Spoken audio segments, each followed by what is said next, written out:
mga kapatid, maging mabusisi po sa mga binibili niyong mga produkto. Sa Maynila, nasabat ang kahong-kahong expired na local at imported goods na ibinebenta pa. Nadatnan pa ng mga otoridad ang kadugyutan sa bodega. Narito ang Express Report ni Dave Abuel.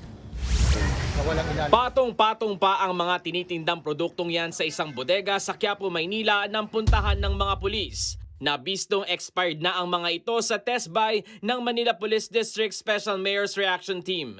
May mga instant noodles, mga juice, mga palaman at iba pa. May mga pabango pa raw nakasama. May mga produkto pang nakaimbak sa banyo. Ayon sa mga pulis, ilan sa mga produkto ay nasa 1 taon nang expired. Ito ay kanilang binubura sa pamamagitan ng aceton o yung iba naman ay pinapatungan naman nila ng sticker. Allegedly kasi sabi, ito yung mga pang-waste na ng mga iba't ibang mga kumpanya na kung saan dapat na ito ay for distraction na. Gamit ang isang gadget, pinapalitan nila ang expiry date ng mga produkto. Ikinagulat din ng mga pulis ang nakitang mga daga sa mismong bodega.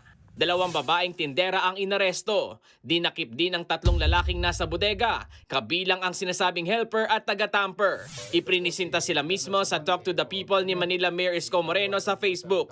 Sa ngayon, tukoy na ang may-ari ng mga produkto at ng pinag-imbakang bodega. So ating hinahanap at nananawagan nga si Mayor na pumunta na siya rito sa aming opisina. Tumanggi nang magpa-unlock ng panayam sa News 5 ang mga inaresto. Hawak na sila ng Manila Police District at mahaharap sa mga reklamong paglabag sa Consumer Act of the Philippines at Food Safety Act of 2013.